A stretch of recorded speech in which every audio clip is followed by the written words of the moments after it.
Welcome to another episode by the Golden Records channel.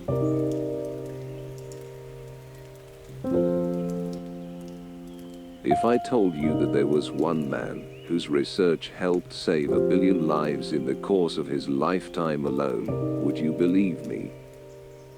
Is that really possible for a mere human? Indeed, I am not pulling your leg, and I am not referring to a religious figure. Norman Borlaug, a U.S. agricultural scientist, truly saved billions of lives through his research in genetically modifying wheat. His research led to a 750% increase in food yields across the globe between the years of 1940 and 1970, which fed an exponentially growing population. Before the world benefited from Borlaug's research, millions of lives were lost every decade because of famines.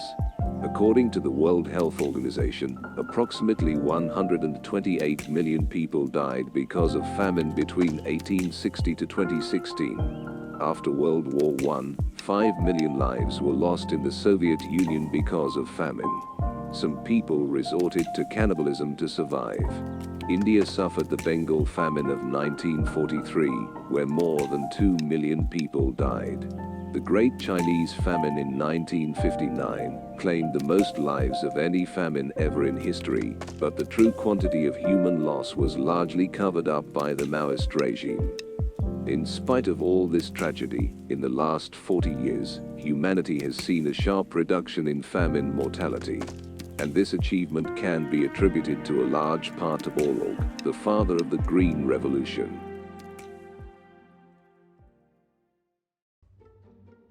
Borlaug first studied forestry, but fell under the influence of a legendary expert in plant diseases, Elvin C. Stackman, who encouraged him to switch to the broader field of plant pathology.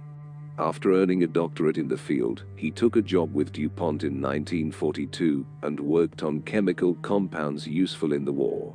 But Professor Stackman persuaded Borlaug to join the Rockefeller Foundation's Mexican Hunger Project in 1944. Dr. Borlaug's initial goal was to create varieties of wheat adapted to Mexico's climate that could resist the greatest disease of wheat, a fungus called rust. This fungal disease decreases plants' health, vigor, and flour production. Through crossbreeding some Mexican wheats with rust-resistant varieties from elsewhere, Norman demonstrated a method of creating disease-resistant crops.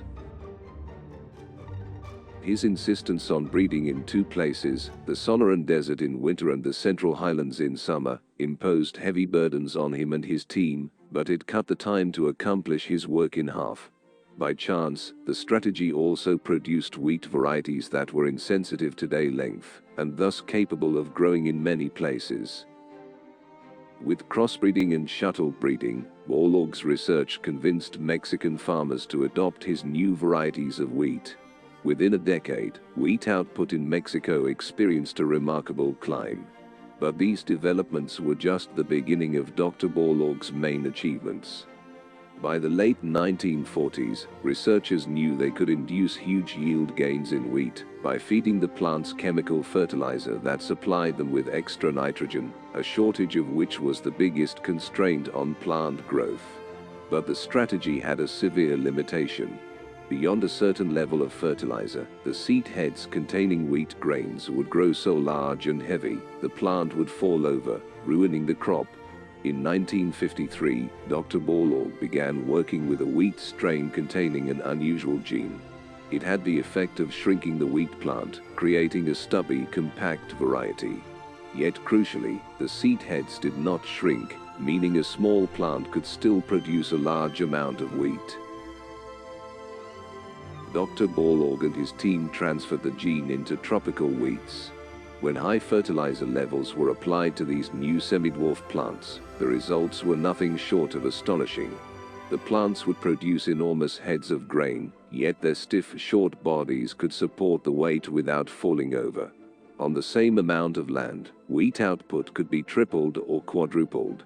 Later, the idea was applied to rice, the staple crop for nearly half the world's population, with yields jumping several-fold compared with some traditional varieties.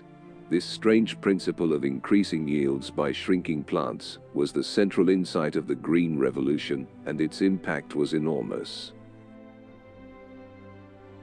By the early 1960s, many farmers in Mexico had embraced the full package of innovations from Dr. Borlaug's breeding program, and wheat output in the country had soared six-fold from the levels of the early 1940s. Urgent queries began to pour in from other poor countries. After World War II, the introduction of basic sanitation in many developing countries caused death rates to plunge, but birth rates were slow to follow. As a result, the global population had exploded, putting immense strain on food. On the Indian subcontinent in particular, a crisis developed. The population was growing so much faster than farm output that it was not clear how the masses could be fed. In the mid-1960s, huge grain imports were required to avert starvation.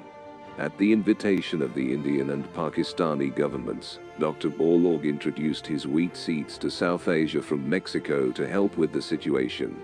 Just like in Mexico, harvests soared. The Indian wheat crop of 1968 was so plentiful that the government had to turn schools into temporary storages for extra grains.